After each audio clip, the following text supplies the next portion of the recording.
আসসালামু আলাইকুম, কেমন আছেন সকলে? আশা করি সকলে ভালো আছেন। তো আজকে যে বিষয়টি নিয়ে আলোচনা করব তা হচ্ছে বিম লেআউট প্ল্যান। তো বিম লেআউট প্ল্যান করার জন্য প্রথমে যে প্রশ্নটি মাথায় আসে সেটা হচ্ছে বিম কি?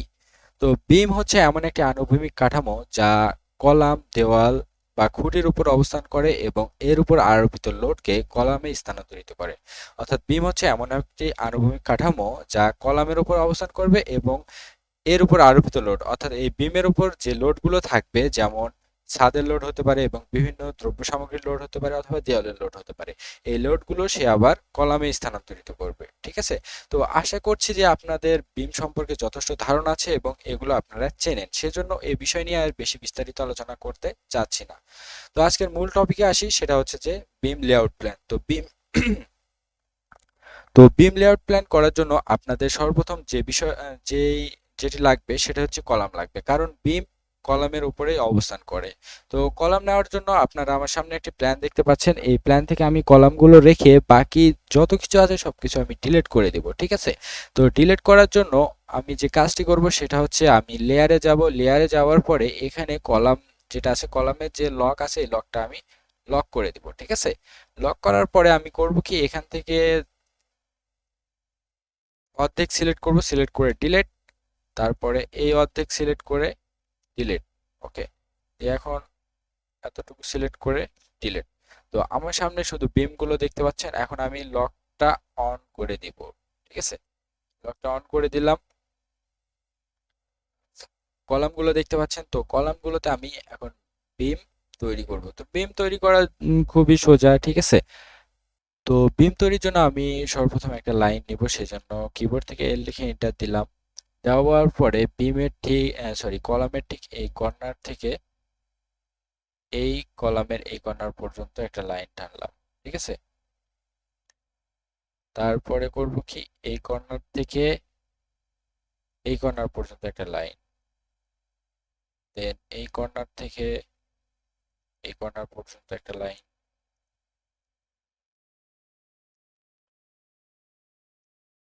ঠিক আছে?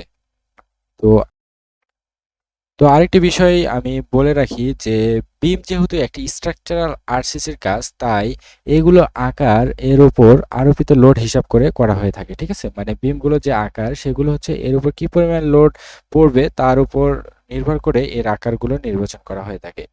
এটি মূলত সিভিল ডিপার্টমেন্টের কাজ। তো আমি দেখানোর জন্য একটা মাপ ধরে নিচ্ছি, আর আপনারা যখন মানে প্র্যাকটিক্যালি কাজগুলো করবেন তখন অবশ্যই সেই অনুযায়ী সেই একটা মাপ আপনাদের বের করতে হবে যে এর উপর কি পরিমাণ লোড পড়বে। এর উপর একটা বিমের আকার আকার বলে দেওয়া হবে যে এই আকারের বিমটা তৈরি করতে হবে। ঠিক আছে? তো আপনারা যখন প্র্যাকটিক্যালি কাজ করবেন তখন ওইভাবে করবেন। তবে বিমগুলো কিভাবে অঙ্কন করবেন, কিভাবে তৈরি করবেন সেই প্রসেসটা আপনাদেরকে আমি দেখিয়ে দিচ্ছি। ঠিক আছে? তো সাপোজ আমি ধরে নিলাম যে এই বিমের প্রস্থতা হচ্ছে 12 ইঞ্চি। ঠিক আছে? সেজন্য আমি অফসেট নেব ও এন্টার, 12 লিখে এন্টার দিলাম। তারপরে এই তো 12 ইঞ্চি দিয়ে দিলাম, অথবা আপনারা ইচ্ছা করলে 10 ইঞ্চিও দিতে পারেন, অফসেট দিয়ে 10 এন্টার। ঠিক আছে? 10 ইঞ্চিরও বিম দিতে পারেন। ঠিক আছে? সেটা আপনাদের ব্যাপার। তো আমি এখানে দেখানোর জন্য আমি 12 ইঞ্চি দেখাচ্ছি ও এন্টার, 12 লিখে এন্টার। এইদিকে 12 ইঞ্চি, এইদিকে 12 ইঞ্চি, এইদিকে 12 ইঞ্চি, এইদিকে 12 ইঞ্চি দিলাম। হ্যাঁ, দেওয়ার পরে আবার আমি লাইন নিব, লাইন নিয়ে এখান থেকে এখানে,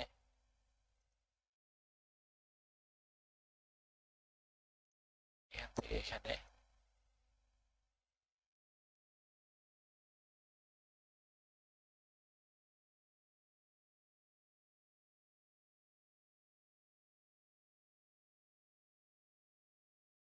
এখানেও বিম হবে।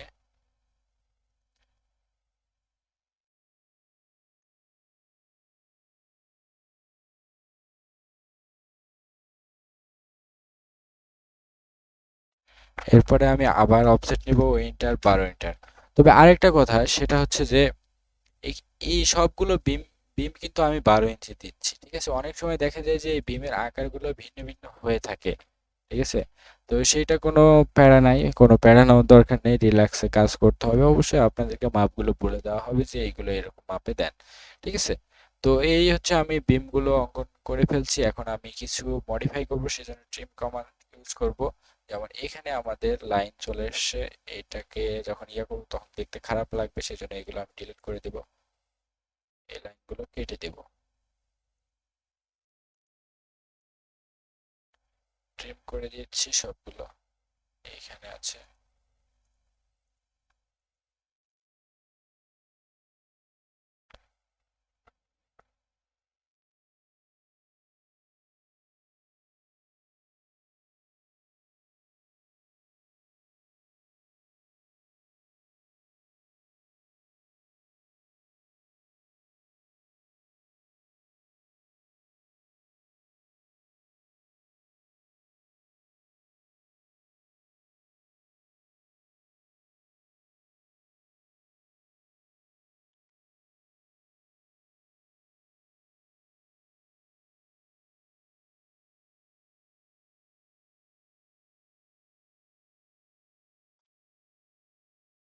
তো ওকে, আমার মডিফাই করা শেষ।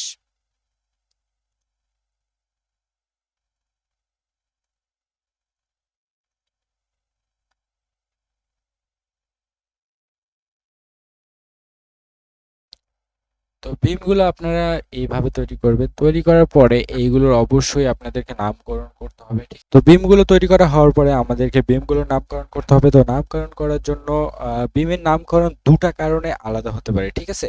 তো এই দুটা কারণ খুবই গুরুত্বপূর্ণ, আপনাদের জেনে থাকতে হবে যে বিমের নামকরণ দুটি কারণে আলাদা হতে পারে। এক এক নম্বর কারণ যেটা হচ্ছে সেটা হচ্ছে যে বিমগুলোর আকার যদি ভিন্ন ভিন্ন হয়। সাপোজ এই বিমটা আমি আকার কত দিলাম, এই বিমটার আকার দিয়েছি আমি 12 ইঞ্চি অর্থাৎ 1 ফিট, ঠিক আছে? তো এই বিমটার আকার আকার বলতে আমি মানে প্রশস্ত দিয়েছি 1 ফিট। তো এই বিমটার প্রশস্ত সাপোজ আমি যদি 1.5 ফিট দিতাম, তাহলে এটার নাম যদি বি ওয়ান হতো, এটার নাম বি টু আমাদেরকে দিতে হতো, নাম আলাদা করতে হতো, ঠিক আছে? বা এইটা সাপোজ আমি গভীরতা ধরে নিলাম যে প্রশস্ত দিয়েছি তো 12 ইঞ্চি, আর গভীরতা ধরে নিলাম যে 15 ইঞ্চি, ঠিক আছে? সেই ক্ষেত্রে এটার নাম দিলাম বি ওয়ান। আর এইটা যদি আমি প্রশস্ত সাপোজ 12 ইঞ্চি ধরি এবং গভীরতা আমি যদি 1 ইঞ্চিও কম ধরি, 13 ইঞ্চি বা 14 ইঞ্চি ধরি, তারপরও এটার নাম আমাদের ভিন্ন দিতে হবে, অর্থাৎ এটা বি ওয়ান দিলে এটা বি টু, ঠিক আছে? এই কারণে বিমের নামটা ভিন্ন হয়। আর আরেকটি কারণ হচ্ছে বিমে যখন রডের মোটা চিকনের ব্যবহার রয়েছে, ঠিক আছে? তো এই বিমে আমি সাপোজ 12 মিলিমিটারের রড ব্যবহার করেছি আর এটাতে সাপোজ 14 মিলিমিটারের রড ব্যবহার করেছি, তাহলে সেই ক্ষেত্রেও বিমের নামকরণ ভিন্ন হতে পারে, ঠিক আছে? তো এই দুটি কারণে মূলত বিমের নামকরণ ভিন্ন হয়ে থাকে। আপনারা অনেক সময় অনেক জায়গায় দেখে থাকবেন যে বি ওয়ান বি টু, অথচ আপনি প্ল্যান দেখে মানে বিমের লেআউট প্ল্যান দেখে আপনি কোনো কিছু বুঝতে পারছেন না যে এটা নামকরণ বি ওয়ান হলো, এটা নামকরণ বি টু হলো কেন। আবার দেখতেছেন যে এগুলোর আকার যেটা দেওয়া আছে সেটাও ঠিকই দেওয়া আছে, তারপরে দেখতেছেন যে নামকরণটা ভিন্ন। এতে কোনো কিছু মানে অবাক হওয়ার কোনো কিছু নেই, আমি আপনাদেরকে বিষয়টা আসলে খুলে বলে দিলাম। এই দুটি কারণেই আসলে বিমের নামকরণ ভিন্ন হয়ে থাকে, একটি না হলে আরেকটি অবশ্যই হবে। তো আমি এখন বিমের নামকরণ করব। নামকরণ করার জন্য আমাদেরকে টেক্সট নিতে হবে, সেজন্য আমি কিবোর্ড থেকে টি লিখে এন্টার দিলাম, ঠিক আছে? টি লিখে এন্টার দেওয়ার পরে এখানে আমি লিখবো, এটার নামকরণ করব বি ওয়ান, অবশ্যই বি বড় হাতের হবে, বি দিয়ে ওয়ান দিলাম। ওয়ান দেওয়ার পরে আমি ব্র্যাকেট দিব,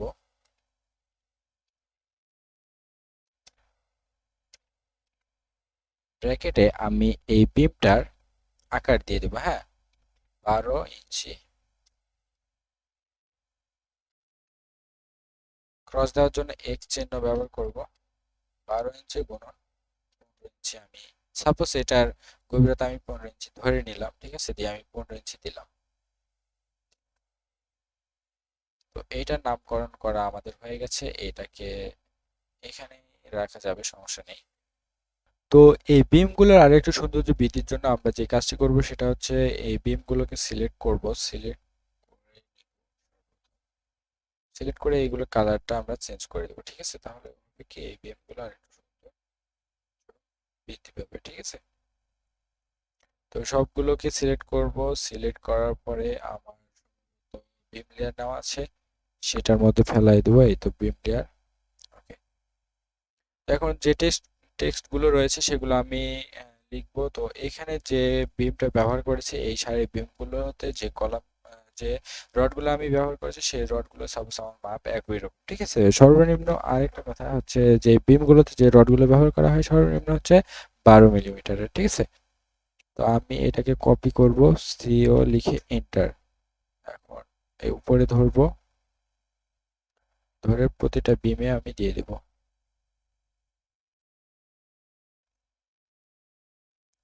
এখানে একটা, এখানে নিয়ে আসবো।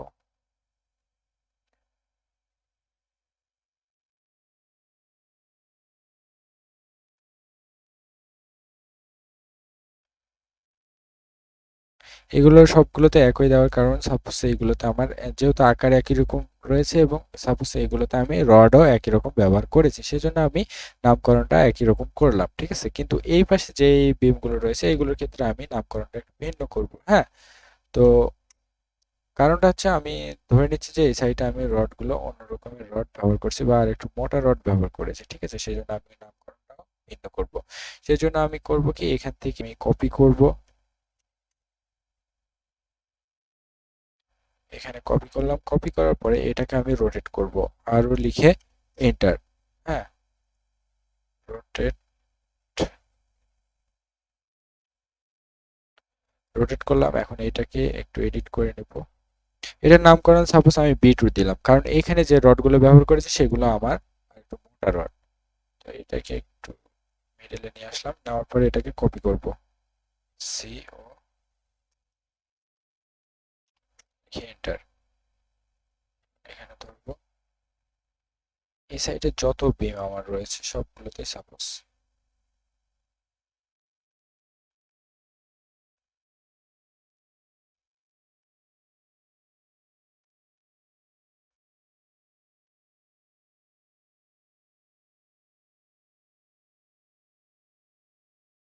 ওকে, এখন মিডিলে আমাদের আছে, ঠিক আছে। মিডিলে যে বিমগুলো রয়েছে এইগুলো আমি নামকরণ করব বি3,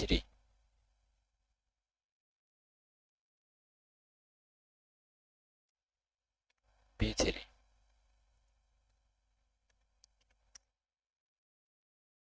কপি করব, এটাও বি3।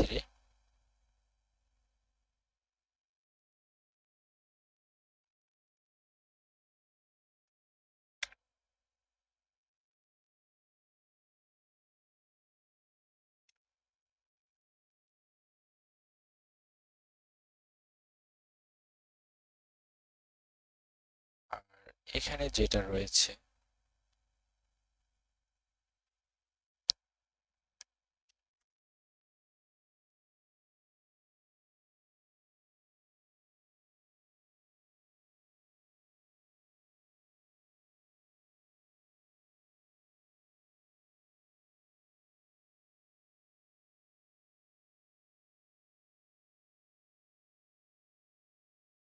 সাপোজ এইগুলো ধরলাম যে বি3 রড আমি ব্যবহার করেছি। হ্যাঁ, সেজন্য আমি এগুলোকে বি3 নামকরণ করে দিচ্ছি।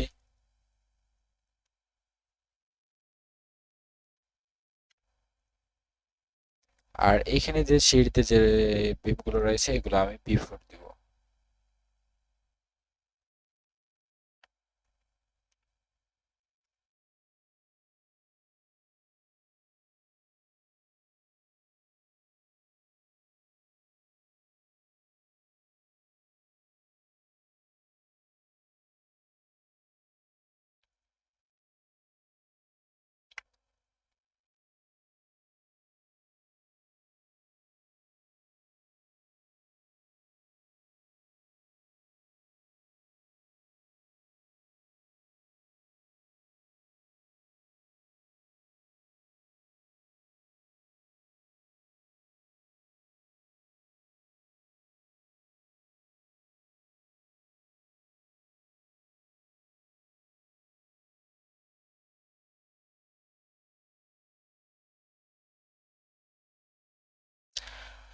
ওকে,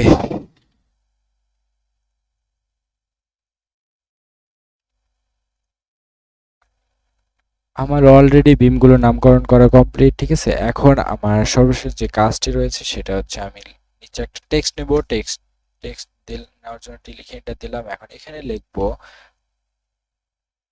অবশ্যই সবগুলো অক্ষর বড় হাতের হবে, বিম লেআউট প্ল্যান।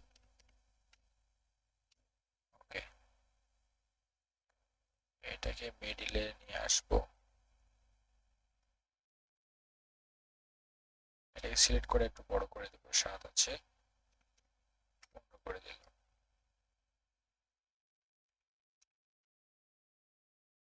ঠিক আছে, তো এটা আমার কমপ্লিট, অলরেডি বিম লেআউট প্ল্যান আমাদের করা হয়ে গেছে। তো এইরকম ভাবে আপনারা বিম,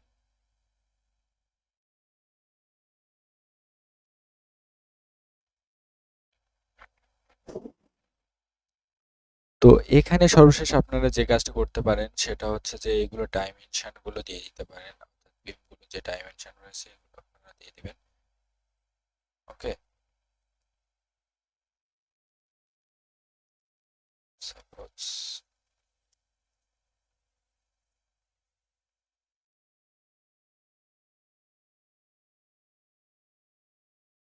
এরকম ভাবে এই সাইডও ডাইমেনশন গুলো দিয়ে দিতে পারেন। ঠিক আছে, মানে ডিটেলে দেখানোর জন্য। তো আজকের জন্য এতটুকুই, ধন্যবাদ সকলকে, আল্লাহ হাফেজ।